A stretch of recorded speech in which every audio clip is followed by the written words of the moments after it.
how do we actually sustain consistency? How do we provide results for our audience, or like wins, content that's very valuable in their eyes, right? And how can we also provide a great experience? I remember the days when we were in the feast and famine of creating content cycle. Let me explain. We would create for a period of time consistently, and then when we would get an influx of clients, we would, of course, take care of the clients, leaving the content aside. When some of the clients would leave and we would have the need for more clients, we would have to restart the content cycle all over again. Well, today's concept is going to help you get rid of that, and it's going to help you move one step closer towards consistent content. Guys, welcome back to Content is Profit. Happy Monday. We are here today with a special episode. Fonzie just found out what we're going to be talking about. He challenged me. To bring a framework for you that's useful, that you can execute on today. And he actually has no idea what I brought. But, teaser alert, this is something that we are putting in our book. Ooh. I'm just going to put it out there. Yes. What are you laughing? Maybe the name will change. I don't know what it is, but the name is interesting, to say the least. I mean, look at the picture. Does it look like that? Yeah, maybe. Guys, today we are bringing you a topic called the content glory hole.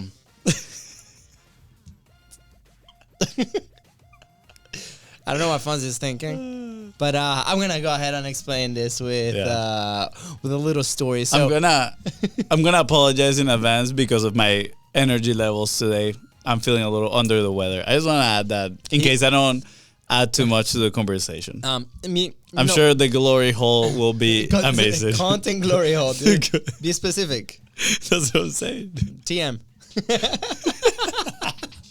But anyways, all right, so I'll start with a little story, right? Like, obviously, you know, we've been publishing for quite a while now.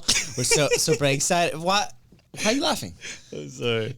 Why are you laughing? This is funny. Clearly, we take life very seriously, but honestly, what I'm about to share, this came out of a session. We've been doing these weekly sessions with the person that's helping us publish our book, and this came out of one of the conversations. And if you've been following the show for quite a while now, you know that in interviews, every time we do guesting or we do presentations, these concepts come alive, right? And we've shared publicly a few of those, kind of like the publishing pyramid, you know, the 6 levers, you know, pipeline platforms. There's many things that have come out of our own execution and just being in the industry for a long time and working with a ton of people. And this was one of those things. So Mario, in that session, he's been asking me, we were talking about how to create friction, like with not a lot of friction, where we can attract the attention of the audience, where we can attract the attention of our ideal client, where we can, you know, provide value. All these elements are super valuable, obviously, for every single content creator that every single person start asking. And I came to the realization of many things, right? There's many elements that play into this. What are you laughing? This is a serious conversation, Fonzie. I know. I'm just looking at the picture of your framework. It's great. Should we put it out there? Maybe. I don't know. But, you know, part of the question is, like, how do we... One of the baselines that we talk about every single day is how can we stay consistent for a long period of time, right? Long enough for our content to kind of float up and resonate with people, right?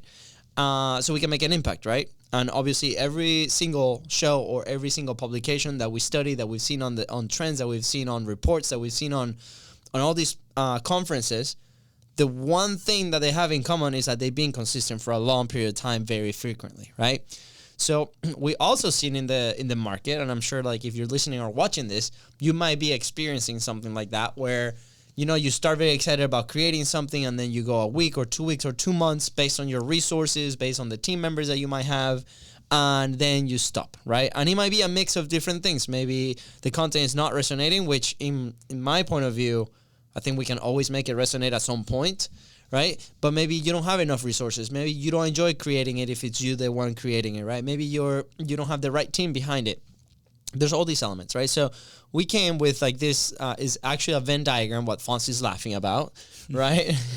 I don't know why you're laughing about it because it's very professional. And there's 3 big circles, right, that converge into the content glory hole. By the way, guys, Fonzie just got engaged. Congrats, man. Congrats. Let's go. Thank you. And I think, part of the weekend celebrations is, what has you a little bit, under the weather. You party way too much. No, not at all.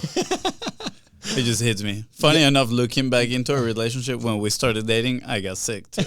Oh boy, okay. And it was the last time I got sick. So I got engaged, got sick. Probably I'll get married, get sick. Yeah. If we keep up the trend. All right, so let's get to it, right? So this the whole goal of like these 3 big elements is how do we actually sustain consistency, right? How do we provide results for our audience or like wins, content that's very valuable in their eyes, right? And how can we also provide a great experience? So if we hit all those 3, right, that's a big win for anybody creating content, right? So how do we actually do this, right? So the first thing is we got to create a type of content that we enjoy creating, right? If it's you or if it's your team or whoever is creating it, the person that's doing it needs to actually enjoy. And I go back to, when we first started Content is Profit. Before that, we were doing a podcast that at the end of the day, we didn't enjoy doing it because it was a lot of setup time, right? Do you remember another type of content that maybe we started very excited and then it fell off? Or maybe not us, but maybe some of the clients. Yeah, definitely. A lot of them. Do you remember a specific example? Well, clearly, Mawa, just stay on me. This is a solo episode today. Yeah, it's mostly a solo episode. But yeah, definitely I can remember a few things that we've tried and we haven't stick with just because we didn't enjoy it as much. Some stuff that we try to roll with some clients that they didn't enjoy as much creating that way. Some other clients do enjoy it, some other don't. I think that's part of the improvement to the service too in a certain tier, which is, there's not just a single house. So we try to learn what is your creative process, what is the best way you create, and try to mold the creation around that. Yeah, we're definitely big fans of, you developing your own content system. And the example I shared with Mario in these sessions was we had this amazing lady, Michelle, right? And she had a brick and mortar. And for 2 years, she was convinced that a podcast was the way to go.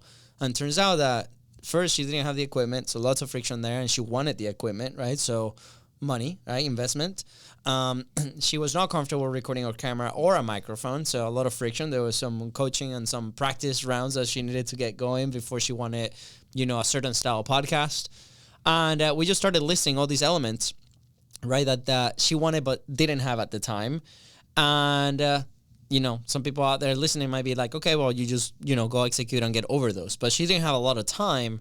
And then when we were really, really honest and accounted for like all this time and all these resources that needed to be invested, which, by the way, wasn't thousands of dollars, right? Maybe it was $1,000 on equipment that she could get up and running, and she had a brick and mortar already with environment. But we realized that she actually enjoys writing, and she has a decent email list for a local business. So what she did instead was started to write the content and send it to the newsletter. And that got a lot of traction. She got people in the shop. She was able to hire a part-time person. And then that part-time person decided to start doing some instructional videos that they will put on YouTube or TikTok or different things, and started grabbing traction. And that was so exciting to me, right? So again, number one is create a type of content that you enjoy. Like for us, Content is Profit. We freaking love it. It's our high energy, like highlight of the day where we talk to people that we love. Except when we're sick. Except when, yeah. Laugh about, bad jokes when we do solo episodes. And it just makes even bad jokes with guests. That too. Builds rapport, let me tell you. That too. But that's how we're able to keep it for now, 4 years? And I think, staying consistent 4 years with something like that, it's really good. So what are you doing? Let us know. What is the type of content that you are creating that you're enjoying, that you've been doing it for a long time, right? Now, the second element to this is what are people looking for, right? So obviously, we're creating, in our specific case, podcast, but what's the type of content that people are looking for? On our side, we've heard the feedback. People want a little bit more tactical type of deal. Maybe when we dive into conversations, how is that person turning their actual content into profit. What is the system? Like, how are they doing it? Are they running ads? Are they, connecting with people on the podcast and jumping on sales calls, for example, right? What is the actual thing? The last episode with Kevin, that was a really good example on how he was able to generate $2.5 million off of his podcast. And he shared like the 3 levers of promoting the podcast that they do to be able to do that. So how can we be more specific? The contrast to that was at the beginning of the show, we really focused on the story as an entrepreneur of that person, right? And it has shifted because of the feedback of what are people looking for, right? Yeah. What are your thoughts, Fonzie, on that space? Yeah, I mean, going back to Kevin's episode, I like his frame, which is it useful when he creates something, right? What is it? Look at it under the frame of, is it going to be useful for the person on the other side? So if you're sharing something that, they might not be able to put it into action, quite right there and then, probably might not be the best thing, Again, there's different types of content for different types of purposes. But I think personally, I like to think, again, I'm a big fan of simplifying things. I'm like, all right, simplify. There's thousands of frameworks, thousands of ways you can do something. But if I want to boil it down to the simple thing is this going to be useful to the person that I'm talking to, that I want to help do X, Y, and Z, right? So on our end, is the glory hole useful, right, for the person that is trying to create consistently, that maybe has started creating and then stopped creating, or they're on that cycle, which is they create, they get a few clients, and then they work and they forget all about their content, right, for a little bit. And then maybe a few clients stop working with them, and then they have the need to kind of like restart all over again the content process, and it's a challenge, right? We've been there, done that. So that is mostly the people that we're working with. So we ask ourselves, is this useful? Is a glory hole useful? It is. Therefore, we are sharing it. Sounds good. I was asking more specifically on what are people looking for, kind of like how to gather information on what are people looking for. Totally misinterpret the question well. Honestly, great feedback though. Conversations, right? We always say conversations create clarity. So have conversations with the people that you're trying to help. I'm sure if you're listening to this, whether you have a bunch of clients or you have 0 clients, I'm sure you already are connected with somebody that you can help, that type of persona that you're looking to deliver results to. So have a conversation with them and ask them about their problems. Hey, what is stopping you in our case, right? Why is it stopping you from creating content consistently? Oh man, I'm stuck, working with my clients. And, even though I was creating content back then and it was doing great, now I have all these clients and I don't have a team that can edit. I don't have the time to do all these things. Perfect. You know what? That's actually what we do, right? I'm actually going to throw another tip out there from one of our recent guests, Josh Tapp, which I think is absolutely amazing. He asked everybody that he talks to, what are you excited about right now? And if they share a problem that he can solve as well, he lets them know. So I think that is a good way to have insight. Sure, are there more efficient ways to get insight at scale? Yeah, I'm sure there are some, but for me personally, I think conversations create clarity. So I'm gonna seek to have the most amount of conversations. I'm gonna seek to be a little bit of a detective, try to ask questions about the problems, a little bit about specifics, what's holding them back, what does the ideal solution for them looks like. And at the end of the day, that's probably going to help me even improve my service, craft my service if I have none. Yeah, absolutely. And I think that brings it full circle to the last, circle in the diagram, which is, the services and products that your company can provide to that audience, for example, right? So just quick recap at the top, you have, creating a type of content that you enjoy, whether that's a newsletter, a podcast, a YouTube channel, right? Mixed with a little bit of, what are people looking for, right? You obviously as an authority, your topics, but also what are the exact questions that we're looking for? For example, in our podcast studio, a lot of people ask us like, how do we launch a podcast? Like what logistically, how does that look like, right? And then how do I grow my podcast? Those are some of the most popular questions that we get. So if we create episode content with those topics in the form that we enjoy, which is a podcast, for example, then we can share that with them and that adds value. And then the last one is like, how do we, does it align also with our services and our products? So in that specific case, yes, because you also edit content and do a podcast production, and you can plug them in very naturally in your type of content, kind of like how we've done it through the episode. Fonzie did a couple plugs in there for what we do as a service, as an example. So again, like what that trifecta of those three elements, right, will create your content glory hole, which, by the way, with more practice and frequency and consistency, right, removing friction from the production side on any of the 6 levers, then you're going to be able to hit that consistently over a long period of time and help more people, which ultimately that's what we want to do with the pieces of content that we put out to the world. Good job. What do you think, Fonzie? Good? That was pretty good, yeah. You I like feel like that? a zombie. I feel a little bit like a zombie. But yeah. Surprise framework, you liked it? I liked it. And feedback, what would you add? I liked it all. I actually have something similar that we worked in the past. I mean, I'm pretty sure this is part of it too. I gotta find it. It's on one of those hundreds of little notebooks that I used to take notes on. I know, so I need to find it to see where it is. But no, I think I like it, like know who you're talking to, kind of like what are those problems that you're solving, how do you like to do it, and then how do you connect that to obviously, what that value that you're providing to your clients and the people that you're serving. Yeah. I think, last thing, one of the questions that Maya asked me when we were doing this exercise was, where do you start, right? And we've gotten this in many presentations, is like, you can actually start any of this, right? In our specific case, we started with a type of content that we enjoy creating because we failed or try to mimic or model other types of content that at the time we weren't enjoying creating, right? But if you have a services or a product already that you're selling, how are you communicating with them at the time? Are you enjoying it? Yes, no. If it's no, adapt. And then what are people looking for? What are the questions, that they're asking you in your frequently asked questions on your website or on Google, different things. Or maybe the conversations that you're jumping on the phone, your sales calls, right? Yeah. And then it can be all together. So I think that's the end of it. Excuse me. If you enjoyed this and this was valuable, please let us know. We would love any feedback. If you didn't enjoy it, also please let us know. Provide us feedback. This is all stuff that we continue to test, and these are our own theories on how our clients and the people that we kind of support are able to move forward with content and publish consistently and get awesome results in their businesses. So I'm excited. Let us know what you think. Any last thoughts, Fonzie? Yeah, I think that's the beauty of also creating content, right? Which goes hand in hand with one of my new favorite phrases, which is, I don't know what I think until I write it. In this case, I don't know what I think until I say it.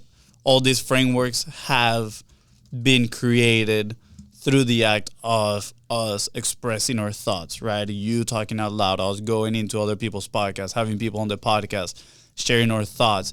It really helps distill the ideas and come up with your own framework, your own IP, right? Intellectual property that other people are not going to be able to copy, that you're going to be able to claim as yours, and it's going to be a differentiator in the market whenever, obviously people are having conversations with other people, which has really helped us, right? When people come and talk to us and we share some of the frameworks that we've created, it really catches people's attentions because it is different, right? And again, sure, you can say the end product is just a piece of content, but, for us, we've developed this understanding by talking to people, having these conversations, creating a lot of clarity that has helped us put all these pieces of the puzzle together, creating these frameworks that facilitates, that end product at the end of the day. And all that while, having people that now are enjoying creating content, which is the goal of what we're doing. That's right. So put your thoughts out there, distill your ideas, create your own frameworks, and maybe you'll create your own glory hole. Let's go, Content Glory Hole, guys. With that said, thank you so much for tuning to the Content Profit Podcast. Go ahead and follow the show in your favorite podcasting platform and on social media at Biz Bros Co. That is right. And if today's episode helped you move one step closer towards your goal, please don't forget to share this episode. And of course, don't forget to leave a 5-star review. See ya. Bye, guys.